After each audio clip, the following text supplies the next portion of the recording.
क्या गुफाओं में साधना करने से परमात्मा मिलता है?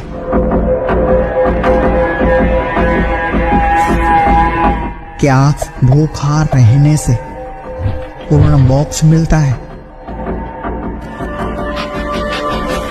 क्या सिद्धियां प्राप्त कर लेने से पूर्ण परमात्मा की प्राप्ति या पूर्ण मोक्ष मिल सकता है?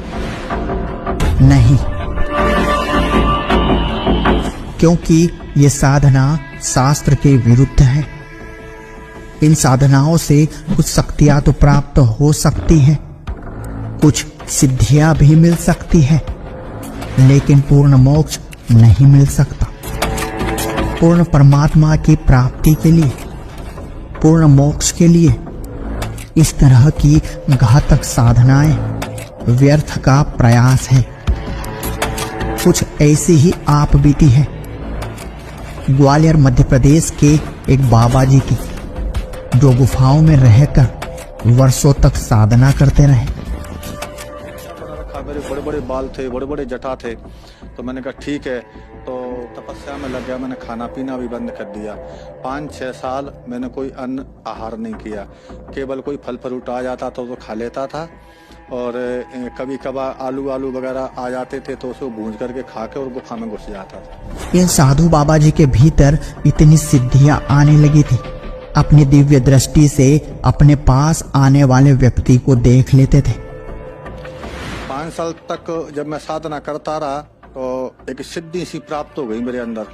इतना मैं देख लेता था कि जब कोई मेरी गुफा की तरफ आता था तो मैं उसको देख लाता था 1 किलोमीटर 2 किलोमीटर दूर से कि कोई मेरी तरफ आ रहा है। और लेकिन फिर एक दिन इन्हें किसी अज्ञात शक्ति ने प्रकट होकर बताया कि इन सिद्धियों से परमात्मा की प्राप्ति नहीं हो सकती। उसके लिए किसी सच्चे गुरु की तलाश कर। तपस्या करते करते एक दिन क्या मेरे को एक व्हाइट कलर का प्रकाश नजर आया, और उसमें से आवाज आ रही थी। मेरे को जी नहीं दिखा, उसकी बॉडी दिखी नहीं कि कौन है। मेरे को केवल आवाज आ रही थी कि बेटा अभी तो कुछ नहीं है, अभी तो ये तेरे को सिद्धि साधि लग गई, इससे कुछ नहीं होने वाला है। बोले अगर मोक्ष की गति चाहते हो तो इसके लिए कोई सच्चे गुरु की तलाश आपको करना पड़ेगी, और नहीं तो ऐसे ही भटका खाते रहोगे आप। और फिर ये बाबा जी निकल पड़े सच्चे गुरु की तलाश। मेरे सामने वो महात्मा मिलता तो मैं वो महात्मा 18 और मैं 25, इतना फर्क मेरे को उसमें दिखता था। तो मैंने कहा कि अब इनको गुरु में क्या बनाऊं कि ये तो मेरे से वैसे ही बहुत कमजोर हैं।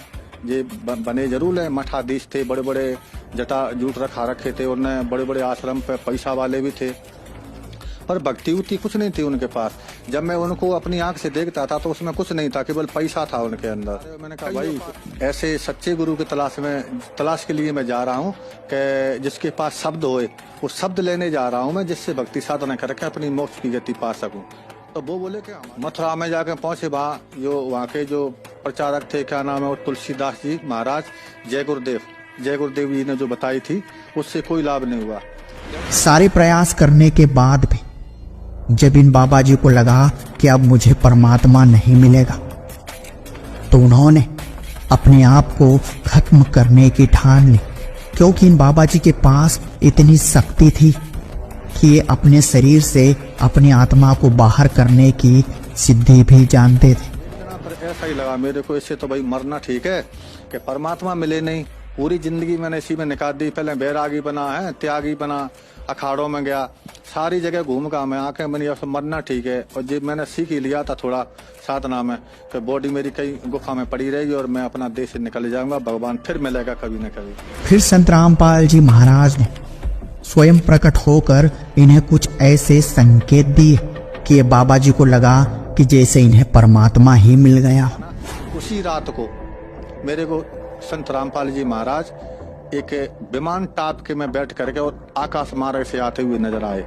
उसका एक कैमरामैन एक साथ में बैठा था, एक कैमरामैन एक साथ में, 2 कैमरामैन बैठे थे, और बीच में जो संत रामपाल जी महाराज बैठे थे। तो ऐसे हाथ कर रहे थे, ऐसे हाथ वो करें तो जनता ऑटोमेटिक धरती से उड़ के और ऊपर की तरफ जा रही थी, और सतगुरु के जयकारे लग रहे थे। फिर तो ये बाबा जी खुद ही संत रामपाल जी महाराज को ढूंढते हुए संत रामपाल जी महाराज जी की शरण में पहुंच गए। जैसे ही मैंने संत रामपाल जी महाराज से दीक्षा ली और नाम लेकर के जो परमात्मा के मैं दर्शन करने के लिए गया, जब मेरी बारी आई तो मेरे पे आशीर्वाद नहीं दिया, मेरे सिर पर उन्हें हाथ नहीं रखा और ऐसे निकल के चले गए। तो फिर एकदम मैं रोने लग गया। मैंने कहा हे भगवान, आप जंगल में गए थे मेरे को लेने के लिए, आप मेरे को जंगल में से बुला करके जहाँ ले आए और जहाँ आपने मेरी बात भी नहीं सुनी। तो इतनी दूर से जब वो संत रामपाल जी महाराज लौट के आए और लौट के आए मेरे से कहा कि मैंने क्या नहीं सुनी बेटा, तेरी सब कुछ तो सुन ली। आखिर वो कौन सी बात थी जो संत रामपाल जी महाराज से कहना बाकी थी?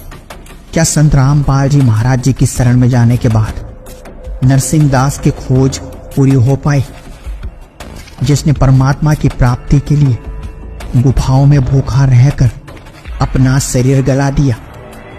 नरसिंह दास की तलाश क्या अब खत्म हो चुकी थी? पूरी सच्चाई जानने के लिए बने रहिए वीडियो के अंत तक।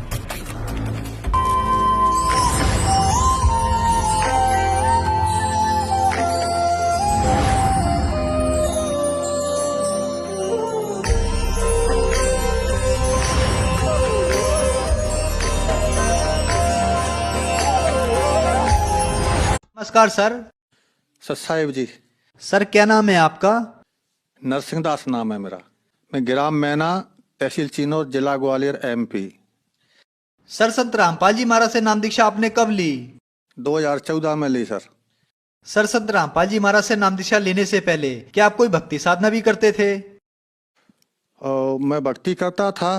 पहले एक महात्मा जी ने नाम दे रखा था मेरे को, उन्हीं की सेवा करता था और उन्हें एक मंत्र दे रखा था, तो उसी पे साधना करते रहते थे। मैं तो बाबा बन गया था और घर छोड़ दिया था मैंने 2000 में ही। फिर जो एक महात्मा जी थे चरणदास जी, उनको मैंने अपना गुरु बना लिया। उनने मेरे को मंत्र दे दिया, तो बस उन्हीं की सेवा करता रहा और उन्हें बता दिया बेटा जी भक्ति करते रहो, नाम जाप करते रहो और आपको भगवान मिलेगा। तो बस वो करते करते करते करते जब उनके नाम से कुछ नहीं उगाया था, तो फिर मैंने दूसरे गुरु बनाए। तो उनने भी बता दिया कि भाई ऐसे ऐसे भक्ति करो, आप ठीक कर रहे हो। तो उनने बता दिया कि आप व्रत करो और उपवास करो, जितना हो सके उतना करो, ऑटोमेटिक ये पूजा पाठ बंद कर दो, आप तो तपस्या में लग जाओ। फिर मैं एक गुफा बनवाई और गुफा बनवा के फिर मैं उस तपस्या में लग गया। मैंने खाना पीना भी बंद कर दिया। 5-6 साल मैंने कोई अन्न आहार नहीं किया, केवल कोई फल फ्रूट आ जाता तो खा लेता था और कभी कभार आलू वगैरह आ जाते थे तो उसको भूंज करके खा के और गुफा में घुस जाता था। 5 साल तक जब मैं साधना करता रहा तो एक सिद्धि सी प्राप्त हो गई मेरे अंदर। इतना मैं देख लेता था कि जब कोई मेरी गुफा की तरफ आता था तो मैं उसको देख लाता था 1 किलोमीटर 2 किलोमीटर दूर से कि कोई मेरी तरफ आ रहा है, और कुछ ला रहा होता था तब भी देख लेता कि आज फलाना आदमी आ रहा, मेरे लिए ये चीज़ लेके आ रहा। तो मैंने सोचा कि अब तो बहुत अच्छा हो गया। बोले तपस्या वो गुरुदेव ने मेरे को सही बताई थी, जो कि इतनी बड़ी उपलब्धि मेरे को हो गई। मैं इसी को ही बहुत बड़ा चमत्कार मान रहा था गुरुदेव का। फिर तपस्या करते करते एक दिन क्या मेरे को एक वाइट कलर का प्रकाश नजर आया और उसमें से आवाज आ रही थी। मेरे को जी नहीं दिखा, उसकी बॉडी दिखी नहीं कि कौन है, मेरे को केवल आवाज आ रही थी कि बेटा अभी तो कुछ नहीं है, अभी तो ये तेरे को सिद्धि साधी लाग गई, इससे कुछ नहीं होने वाला है। बोले अगर मोक्ष की गति चाहते हो तो इसके लिए कोई सच्चे गुरु की तलाश आपको करना पड़ेगी, और नहीं तो ऐसे ही भटका खाते रहोगे आप लोग। फिर मैंने सोचा कि ये कैसे बात बनेगी। फिर मैं बाहर निकल आया, घूमता रहा, वो सच्चे गुरु की तलाश में बहुत जगह गया मैं, पर कोई अब जो भी मेरे सामने वो महात्मा मिलता तो मैं वो महात्मा 18 और मैं 25, इतना फर्क मेरे को उसमें दिखता था। तो मैंने कहा कि अब इनको गुरु में क्या बनाऊं कि ये तो मेरे से वैसे ही बहुत कमजोर हैं। ये बने जरूर है, मठाधीश थे, बड़े बड़े जटा जूट रखा रखे थे, उन्हें बड़े बड़े आश्रम पे पैसा वाले भी थे, पर भक्ति उतनी कुछ नहीं थी उनके पास। जब मैं उनको अपनी आंख से देखता था तो उसमें कुछ नहीं था, केवल पैसा था उनके अंदर। कईयों पास गया तो एक बार मेरे को कबीरपंथी कुछ भाई मिले। उनने कहा महात्मा जी कहाँ जा रहे हो? मैंने कहा भाई ऐसे सच्चे गुरु के तलाश के लिए मैं जा रहा हूँ कि जिसके पास शब्द होए, वो शब्द लेने जा रहा हूँ मैं, जिससे भक्ति साधना करके अपनी मोक्ष की गति पा सकूं।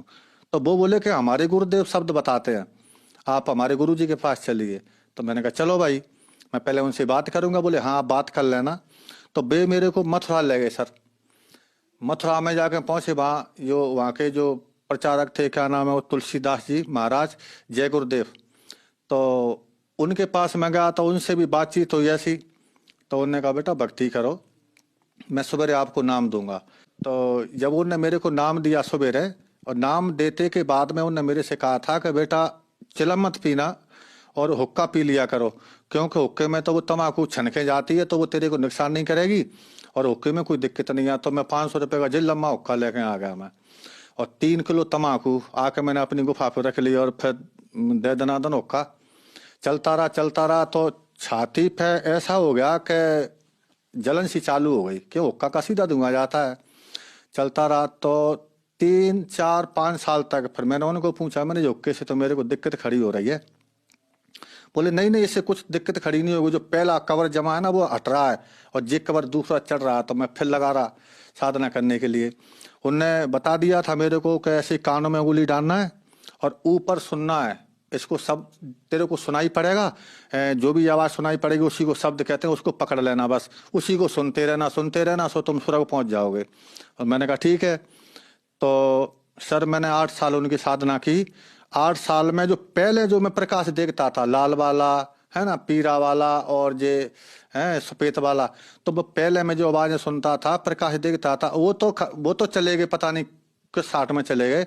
और जय गुरुदेव जी ने जो बताई थी उससे कोई लाभ नहीं हुआ।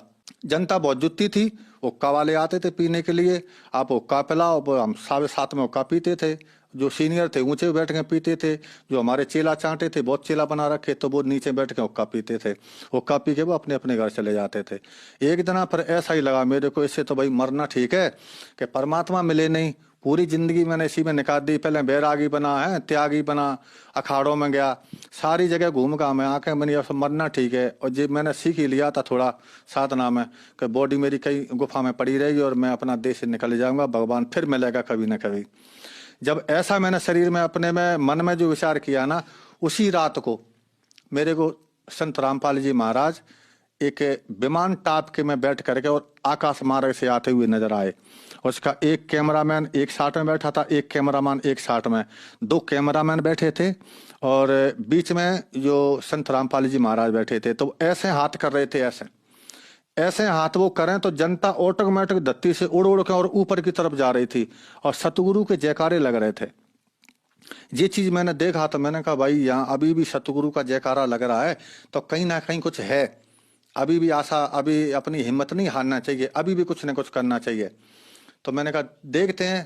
फिर सुबह एक भगत जी आए, इन्होंने जय गुरुदेव पंथ को छोड़ करके और संत रामपाल जी महाराज से दीक्षा ले रखी थी। पहले वो हमारे ही गुरु भाई थे। तो वो आए तो उन्होंने कहा कि भगत जी आप वही साधना कर रहे हैं। मैंने कहा क्या बकवास कर रहे हैं? भगत जी कहता है, पहले तो महाराज कहता था, आज भगत जी क्यों? बोले नहीं, बोले पहले महाराज हमारे लिए आप पहले महाराज थे, अब भगत जी हैं। क्यों? कि हमने संत रामपाल जी महाराज से दीक्षा ले रखी है और उन्हें सारा ज्ञान हमें समझा दिया। तो मैंने कहा कि क्या है? बोले कि आप ये पुस्तक को पढ़ लेना। तो वो मेरे को एक ज्ञान गंगा पुस्तक देखे गए थे। जब वो ज्ञान गंगा पुस्तक देखे गए तो एक दिन हमारी मजोटी लगी हुई थी हमारी गुफा के पास, वहां पे हुक्का पी रहे थे। हुक्का पीते पीते एक दिन याद आया, मैंने कहा भाई वो एक संत रामपाल जी के शिष्य थे, वो हमें जो ज्ञान गंगा पुस्तक देखेंगे, देखना भाई उसमें पढ़ना क्या लिखा है। तो एक हमारे शिष्य ने लाके मेरे को देखे, लो महाराज आप ही पढ़ लो। तो मैंने जब उसको देखा, इधर मैं चिलम भी हुक्का भी पी रहा था, इधर मैंने पुस्तक ऐसे करके देखी, तो उसमें मैंने एक दुआ पढ़ा। उसमें लिखा था कि सोनारी जारी करे सुरा 500 बार और एक चिलम हुक्का भरे वो डूबे काली धार। जब मैंने ये दुआ पढ़ा तो भगत जी मेरे दिमाग में ऐसा थोड़ा सा लगा कि मैंने तो पूरी जिंदगी अपनी बर्बाद कर दी। पता नहीं मैंने कितना भटका खाया, व्रत किए, उपवास किए, साधुओं की सेवा की, संत बन बैठा, सब कुछ हो गया, पर वो भगवान इतना चिलम पिला पिला के मार दी, हमारी जिंदगी खराब हो गई। अब हमें कुछ प्राप्त होने वाला नहीं है और लास्ट की जो पौंड जिंदगी बची वो इसमें हुक्का में चली गई। अब क्या होगा? हे परमात्मा आप बचाओ कैसे भी करके। तब संत रामपाल जी के शिष्य मेरे को पुस्तक देखे गए थे, वो भागीरथ दास नाम था उनका। मैंने उनको फिर बुलाया एक बार, मैंने कहा भगत जी आप आना एक बार। तो वो सुबेरे आए, बोले क्यों पढ़ी पुस्तक? मैंने कहा भाई पुस्तक की बात तो ठीक है, वो तो पढ़ ली, जो संत रामपाल जी महाराज जो आपके गुरु हैं वो बात कर लेते हैं। बोले हाँ बिल्कुल आपसे बात करेंगे। तो मैंने कहा मेरे को ले चलो आप हरियाणा। तो उन्होंने कहा ठीक है चलो। 28 तारीख आई, 28 को हम यहाँ से चल दिए। 29 तारीख को सुबह हम आश्रम बरवाला पहुंचे। वहां पहुंचे तो वहां जा करके अंदर उन्होंने